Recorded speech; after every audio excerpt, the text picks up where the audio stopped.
মানুষ জন্মগ্রহণ করে, তার সাথে ভয়েরও জন্ম হয়। ছোটবেলা থেকেই আমাদের মনে কোনো না কোনো প্রকারের ভয় থেকেই যায়।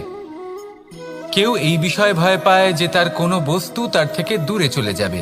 কেউ এই বিষয়ে ভয় পায় যে আমি নিজেকে হারিয়ে ফেলব। কেউ এই ভেবে ভয় পায় যে আমার প্রিয়জনেরা তারা যেন আমার থেকে দূরে না চলে যায়। কেউ এই ভেবে ভয় পায় যে আমরা যেন পথ না হারিয়ে ফেলি, আদি ইত্যাদি। কিন্তু সত্যি কথা বলতে ভেবে দেখুন, এই ভয় বাস্তবে কি? শুধুই একটা মনস্থিতি, আর কিছুই নয়।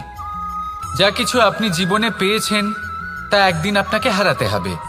এই জীবন হলো আপনারই, কিন্তু তাও একদিন সমাপ্ত হবে। তাই ভয় পেয়ে কি লাভ? এই ভয় শুধু আপনাকে জীবন যাপন করা থেকে বাধা দিচ্ছে, আর কিচ্ছু নয়। পথ হারিয়ে ফেললেই বুঝতে পারবেন যে নতুন পথ কিভাবে বানাতে হয়।